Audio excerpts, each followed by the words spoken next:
Once again, Portugal failed to capture an international trophy. In what was Cristiano Ronaldo's last ever Euros and possibly his last international tournament in his legendary career, the Seleção committed several mistakes on the field, in management and behind the scenes that ultimately destroyed another chance to cement the country as one of the best in football history. In this video, I'm going to expose all of those mistakes and shady business moves that you might not know about, and by the end of it, you'll realize how corrupt the Portuguese Football Federation really is. First off, to avoid the Ronaldo fanboys in the comments who immediately get defensive whenever someone says anything remotely negative about their GOAT, I want to clarify that I've been a Ronaldo fan basically since I started following football. CR7 has been a constant in many of our lives. When many of us started watching, he was just a kid breaking through at Old Trafford, just as we were also kids taking our first steps in life. As the years passed, although we never knew each other, we both grew together. So it's obviously sad to admit that his time is up, and many fans simply try to deny it, just like they might try to deny that their pet isn't as agile anymore and doesn't have much longer to live. I get that it's hard, but we must maintain a rational view at all times, no matter how much it costs. And if there were some glimmers of hope during the 23-24 season that he could still compete at the highest level, I think Euro 2024 destroyed them once and for all. In fact, it's simply undeniable that Ronaldo's lackluster performances were one of the biggest reasons why Portugal flopped. Ronaldo came to the Euros in much better mental shape than he was back in 2022. Or so it seemed. In the first two matches, he participated in Portugal's offensive play, and even though he didn't score in any of them, you could tell the goal was right around the corner. Moreover, those two matches were a great success as Portugal guaranteed their spot in the knockouts in first place, which gave Roberto Martinez the privilege of resting his squad ahead of the round of 16 bout. So what does Martinez do? He rests the entire 11 that had beaten Turkey, with the exception of Diogo Costa, João Palhinha, and of course, Cristiano Ronaldo. But why? I completely understand being afraid that your keeper might lose rhythm, but why start Ronaldo? Wouldn't it have been smarter to use that opportunity to test how Diogo Jota could fit into the squad when used as a false 9? Or perhaps deploy Gonçalo Ramos as the sole striker to see if he could gain confidence in that match? I'm not saying Portugal would have won if Cristiano hadn't played, but it would have been far more useful to test other options than to waste a match in order for him to break another record. But do you really think Ronaldo simply stood up in front of his teammates and told his own manager that he had to start? Many people genuinely believe Ronaldo is in charge of the national team, and honestly, I think that's a ridiculous idea.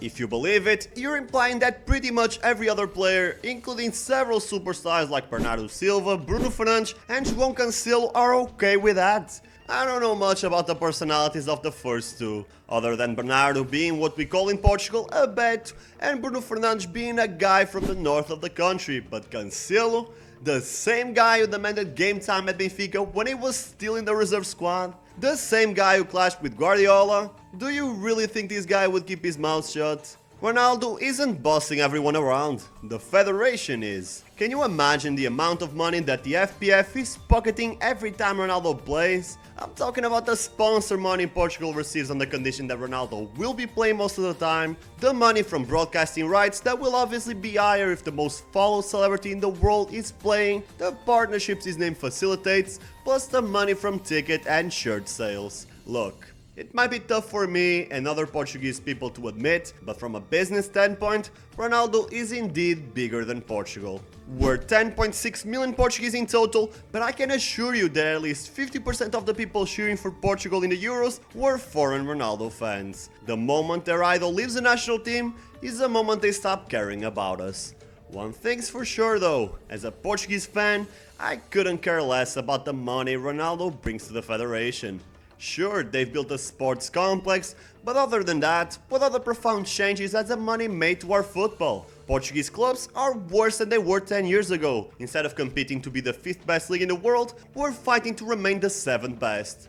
Last season, we ended up in 10th place thanks to our mediocre performances in Europe. So what's the point? Wouldn't it be better to prepare for a future without Ronaldo and give chances to other deserving players? Well, the thing is, we don't do that here. Just like in a movie where you think you know who the villains are, I'm about to give you a massive plot twist. This is all about Jorge Mendes. 19 out of the 26 players chosen to represent Portugal were affiliated with his agency Foot. And perhaps the three names most Portuguese fans wanted to watch in the Euros, Nuno Santos, Beto and Pedro Gonçalves, were not affiliated with Jorge Mendes. Just a coincidence? Well, it could be, just like the fact that João Félix and Gonçalo Ramos had poor seasons and were still present. And let me see, what's their agency? Oh, that's right. Perhaps even more outrageous is the fact that Totti Gomes, a player from the same club where Jorge Mendes offloads a bunch of Portuguese players every year as if we're still in the age of discovery, got called up to the national team without even being a starter for Wolverhampton. That presence in the squad alone tripled his market value, and when he debuted a few months later in a match against Liechtenstein, his value rose from the initial 2.5 million to 14 million euros. Well, but his performances must have improved as well, right? Not really. He did secure a starting spot with Wolves, but he's their weakest link in defense, and I'm still waiting for a good showing against a tough opponent. Ultimately, it's pointless to put all the blame on Ronaldo. It's useless to shout at Bernardo Silva whenever he passes to the side, or when Felix gives up on a play to comb his Justin Bieber hair, or to throw the most outrageous insults to our Spanish Baldy. It's pointless because those are just symptoms of a bigger problem. Nothing's gonna change until we wake the fuck up and realize that we need to kick out the money-hungry leeches from our federation. Roberto Martinez doesn't have a winning pedigree and should be fired. If he didn't win anything with Belgium, he isn't gonna do it with us. Ronaldo can and should play, but only for around 15 to 20 minutes. Nobody should have a guaranteed spot in our starting 11 or even in the squad. And most importantly, do not fall into the trap of finding a new Ronaldo. Portugal doesn't need a new Ronaldo. Portugal was at its best when there wasn't a star player, but rather a few leaders across all sectors of the field. That's how Spain emerged, and that's exactly how we will too. Maybe not today, maybe not in 2026, but we will get there. And that is it for the video. Make sure you like and subscribe to Throne FC for more football content from all around the world. And as always, thank you for watching until the end. I appreciate you, and I will see you on the next one.